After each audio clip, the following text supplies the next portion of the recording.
from New York City, is one of the best lawyers in town. His name is Arthur Dahlia. I mispronounced it last time. Idalia. I dollar, like an I dollar dollar. bill. Like dollar Attaboy. bill, of which you charge many. Okay, I got it. All right, let's run them down. Trump case. Would you have filed this case? Would you have signed on to that case? Uh, it's Here's the truth. You want to talk about money? Most of those cases you take on as a lawyer on a contingency fee. So you Right. say, I'm only going to get paid if I win. I would not take that case on a contingency fee because I think you're correct. I don't think they're going to win. How During the discovery process, they may be able to get that transcript as part of evidence, as part of the discovery process. And unless CBS is successful in putting some sort of a gag order on that evidence, some sort of, it's called a protective order, Trump can then release it and achieve the goal that he may want to achieve. They may actually dismiss the case after that. Okay, we got what we want, we're done. But as a lawyer, you better make sure you're getting paid up front because, as you said, Mr. O'Reilly, the First Amendment gives a lot of protections to the press, as it should. So I don't think ultimately he would be successful, even though they went to a venue where they knew the case was going to a judge that would be sympathetic to President Trump based on his political leanings Sure. and the fact that But you Trump said appointed. you said they might be able to get the transcript. They'd have to be able to get it because Yes. that's the crux of the case. The judge couldn't deny Trump's lawyers the opportunity to see what the case hinges on. That would be impossible, right? Unless they won a motion, a summary judgment motion to All dismiss. right, So that's a whole different thing. If they got the case thrown out, and they filed last week to get the case thrown out, do you think right. it's going to get thrown out? It's a close call. I mean, most cases are not a close call, but it is a close call because the First Amendment it really safeguards the media from being bullied I don't or think it's going really to get thrown out. I don't think the conservative judge in Texas is going to throw it out. No. And not if he only they doesn't they throw throw it out, CBS can't appeal that rule, and that it has to go forward then, right? right. Okay. Yes, they're also asking for it to be moved to New York, the venue where CBS is located, and they may not get that either. So if it Yeah, does stay where it is, why would a conservative judge be sympathetic to CBS? right. They're not. It's like the Florida judge in the Mar-a-Lago case was sympathetic, thought it was an overreach by the Biden administration to go after Trump like that. Okay, let's get to the shooting of the CEO, the United Healthcare CEO. So far, I think the authorities have handled it very well. From the Pennsylvanians who got the guy, and then the New York cops went out, they got him here. Evidence is overwhelming. If you were the defense attorney, you'd be up against it, correct? Yes, I would definitely be up against it, and but this is where you have to get creative. I just want to go back to the police work because I did speak to Chief of Patrol John Shell yesterday, and he wanted to make sure that citizens got credit that they deserve. This was a lot of old-fashioned police work getting his picture out there, but then the citizens were the ones who really helped. But the cops were they were on the verge of getting his DNA. They were on the verge of getting his fingerprints from the cell phone. His DNA was from a bottle that he dropped at Starbucks that they saw, and they were able to get that bottle. So he was, on his way to being in some big trouble. Bill, in terms of a defense like this, where he has a written confession on him, a lot of the job of the defense attorney, any defense attorney, is to make sure everyone plays by the rules. All of his rights are observed and maintained and stood up for. And then you write a book on his life, and apparently he had a bad operation that affected him. And you hope maybe the prosecutor says, all right, as opposed to 25 to life, which is what you're going to get after trial, we'll give you 23 to life and save us the money, time, effort, and energy. 2 years? Nah. I don't think this What are you guy's going ever to do? going to get out. I don't think he's ever going to get out because it was so blatant and such a horror. A message has to be sent. But I understand you're trying to mitigate the sentence to some degree. Hopefully, Exactly. the guy can rehabilitate himself. I might even go for insanity on this guy. He's pretty out there. So maybe if I'm the defense attorney, I'm saying, He doesn't know what he's doing. That doesn't work very much, though, right? It does not. It very rarely works. And Yeah. the other thing people brought up is there's an excuse called extreme emotional disturbance that takes murder down to manslaughter. So you can Manslaughter. get out. Not going There's to a make that. definitive sentence. Right. But He yeah, wa- that he has was that's your he was passion. in the videotape. He's just too cool about what he's doing and all that. He's not agitated. Meditated. It's Right. very, very planned and premeditated. All right. So Arthur Penny, then we go into the last case that we're talking about here. I predicted this. It wasn't a hard prediction. I still have faith, even though it's New York City and the folks, that they reasonable doubt all over the place. But the key question is the district attorney in Manhattan, Alvin Bragg, a George Soros progressive, okay? He knew there was reasonable doubt all over the place because the police had interviewed the people riding in the subway car. Bragg had all of that information in front of him. He knew that his odds of getting a conviction were low, and he did it anyway. Am I wrong? No, you're not wrong, but you showed that clip of the angry supporters of the deceased here, and that's the constituency that obviously Alvin Bragg was trying to But that's please. political. That's not justice. Well, Bill, unfortunately, the days of Frank Hogan, the Manhattan District Attorney, and Bob Morgenthau, where politics was not supposed to play a role, are gone way out the window. All right. And these Any decisions are chance Hochul removes Bragg now? Fires Bragg? No Are chance. you kidding me? She's afraid of her own shadow. She's going to take down the first Well, African American district attorney in Manhattan. her approval rating's 35%. Her approval rating's 35%. And after the congestion parking, it's going to be 25. She does not have the intestinal fortitude to do so. What's insane to me, Bill, is people out there are trying to compare the crime that this Luigi kid did to what Daniel Penny did. And that really gets me upset. It's ridiculous. But again, that's just loons. I mean, I don't even bother. All right, counselor, it's always good to talk with you. You can listen to Arthur on his own radio show, the Arthur Idala, as in money, Power Hour on AM 97, The Answer in New York. So have a nice Christmas, and thanks for helping us out. Really appreciate it, Arthur. We'll see you soon. Thank you, Bill. Thanks for all you do for our country. Appreciate it. Thank you. By now, you have heard me talk about Delta Rescue. They are a fantastic organization that helps rescue animals from the wilderness. You know I'm a dog lover, so is Leo Grillo, the founder of Delta Rescue. It is his life's mission to provide everlasting care for these once abandoned animals. I myself have donated to Delta Rescue. Do you believe it is part of man's duty to care for dogs and horses, the animals that so much of our history is tied to? If so, please consider making a donation or consult your advisor about leaving a gift in your will or trust.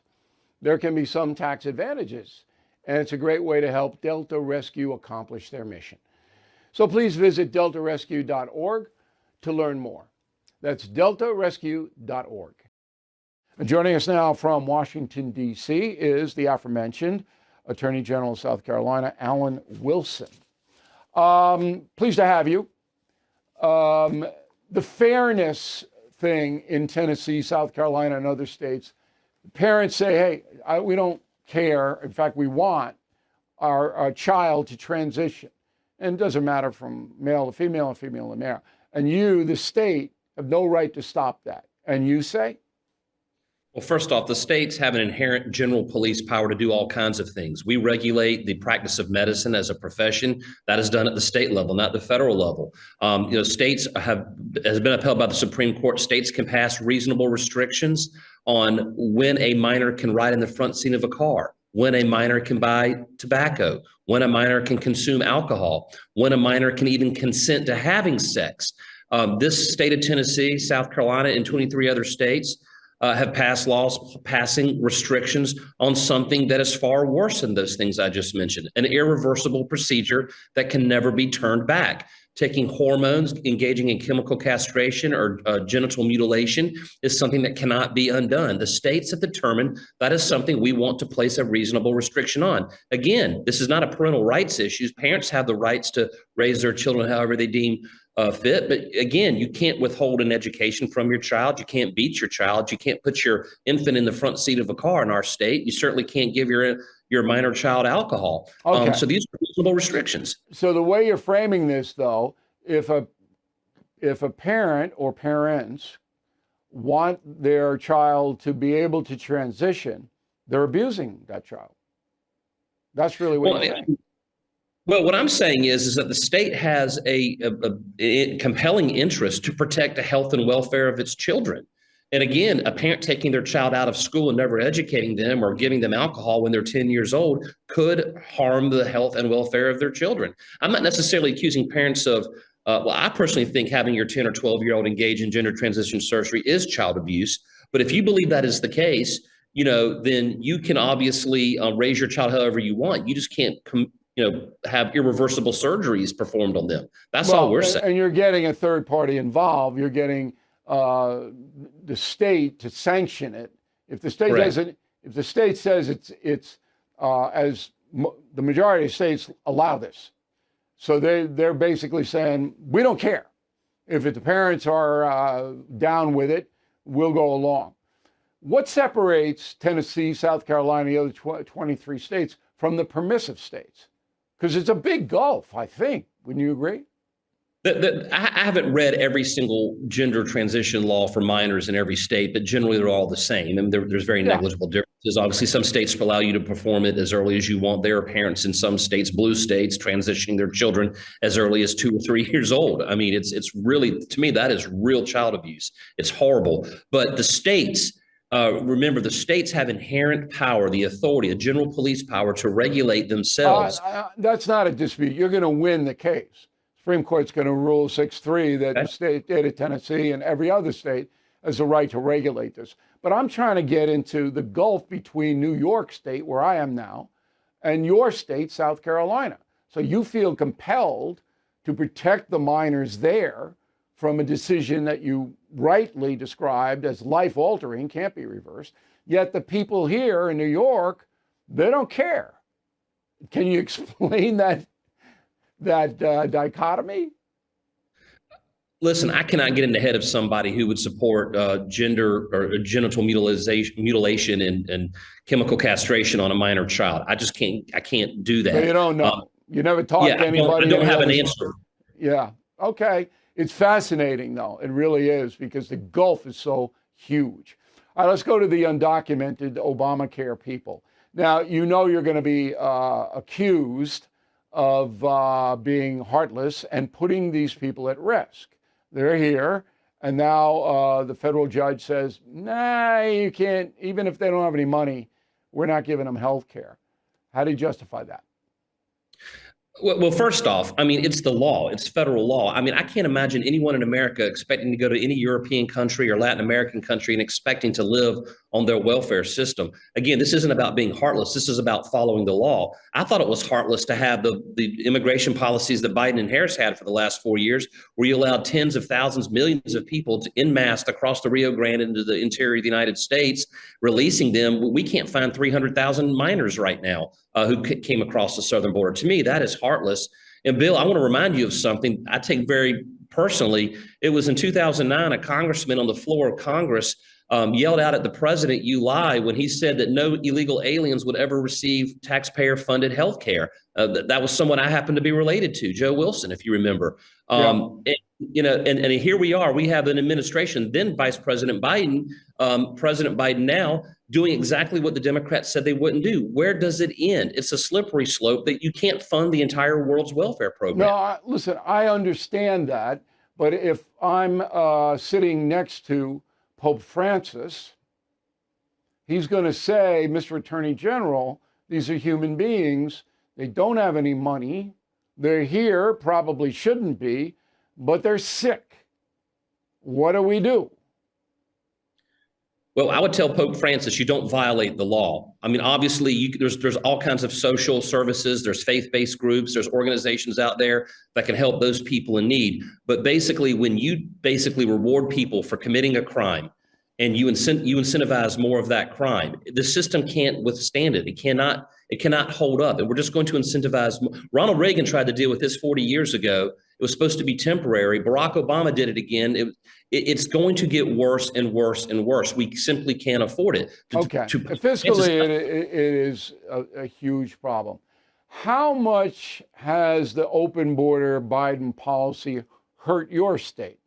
The Palmetto State, right? South Carolina, the Palmetto State? Yes, sir. Okay. Well, on January 2nd of this year, the first work day of the year, I had a press conference with state and federal law enforcement agents. We indicted 64 people and seized 1.5 kilos of methamphetamine and 1 kilo of fentanyl. By the way, 1 kilo of fentanyl can kill 500,000 people. All of it came from across the southern border in conjunction with Mexican drug cartels working with gangs. It came up through Atlanta into the upstate of South Carolina. This is the fourth or fifth major drug conspiracy that we have prosecuted in the last 3 years involving Mexican drug cartels piping in that poison into South Carolina. So it has a major impact.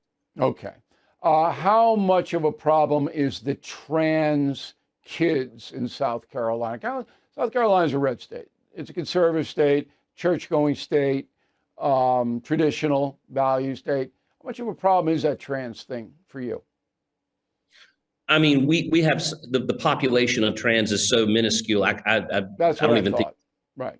So it's more of a philosophical thing for South Carolina on the books than a thing that you're dealing with every day. I mean, absolutely. But philosophical points matter. I mean, taking a stand on principle matters because it leads to other things in the future. Obviously, if we don't win this case in the Supreme Court, what does that mean for men playing in women's sports and vice versa? I mean, there is a slippery slope and the principle does matter. Yeah, well, you're going to win. I mean, there's no way this court is going to take states' rights away for under a dubious premise.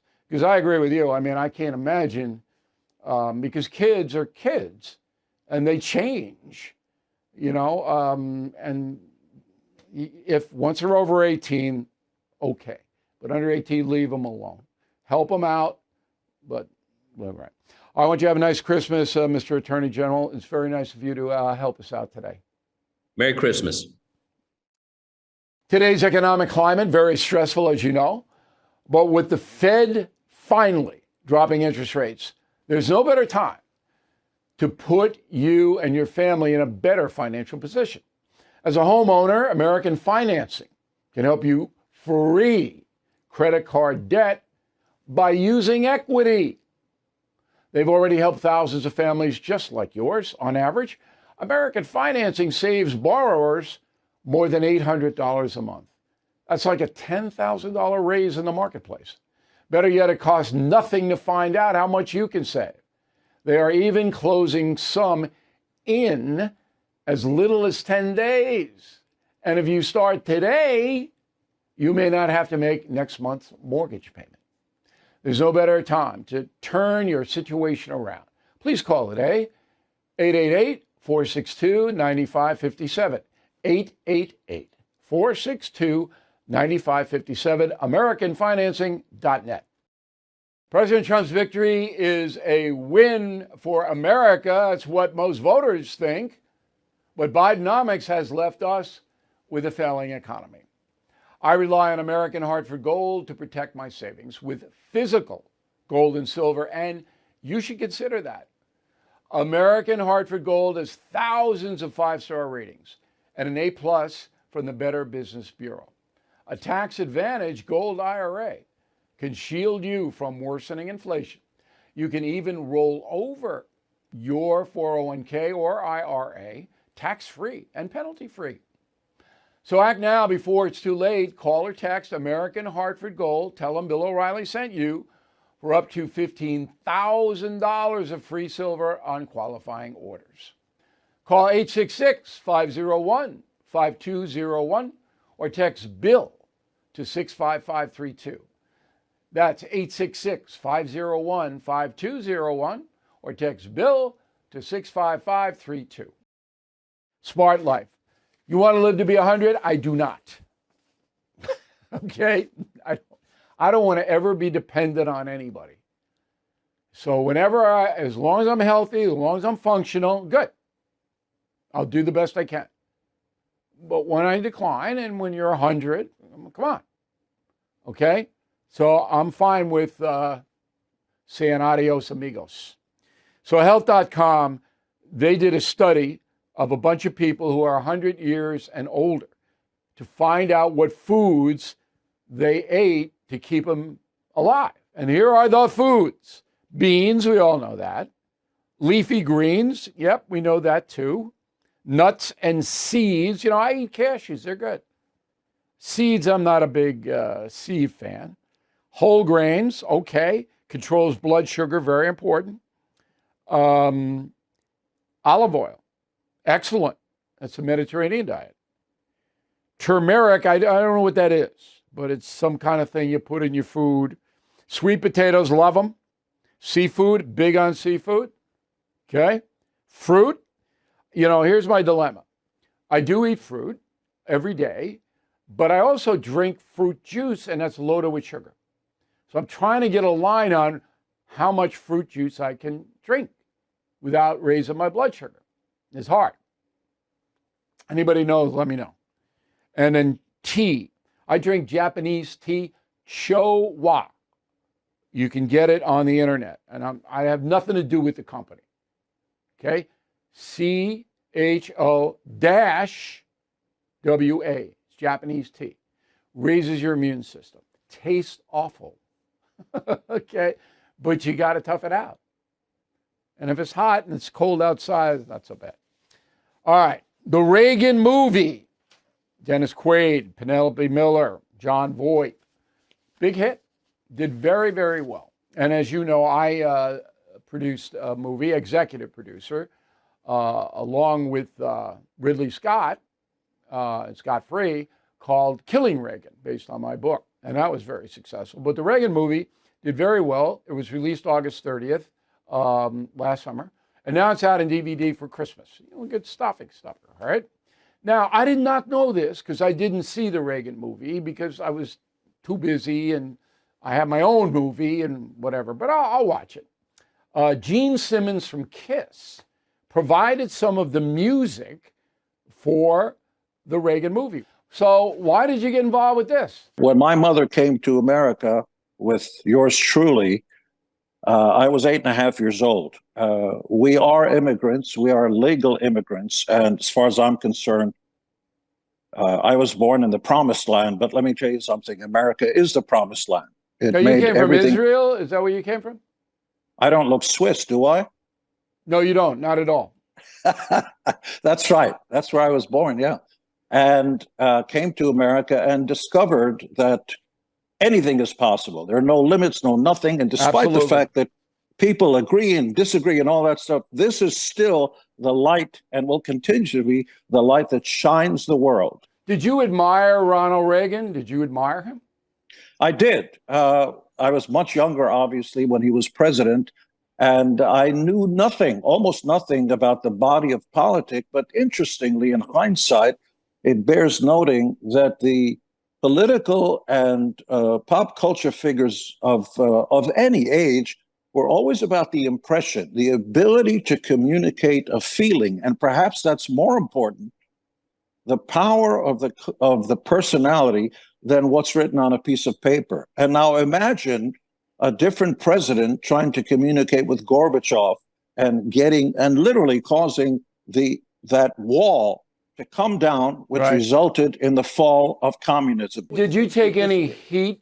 Because you know how liberal and progressive Hollywood is where you live. You take any heat from contributing to this film? How do I say this as nicely as I can? I don't give a squat. No, I know that. But did you take any? Yes. You see, but that's wrong. Isn't it wrong? Well, everybody's entitled to an opinion. It doesn't, it falls off. Yeah, but they shouldn't take it out. They should try to hurt you because of your opinion. That's what they do out there. Well, that is probably true. I think it is the bastion of a certain political leaning of the thing, but that's okay. I have not okay with me, Gene. John Voight and I hang out. We trade stories and everything else. Right. And some people agree with his politics, some not. But everybody gives to charity. Everybody loves children, and so think about the stuff that we agree with instead of the stuff that we don't. Well, you're bringing a level-headed approach, but there's some malevolent, evil people in the motion picture industry and the music industry to boot that I'll deal with them. You don't have to. You've seen it all. And the music industry has changed so much. Give my audience one big change that you have witnessed in the arc of your career.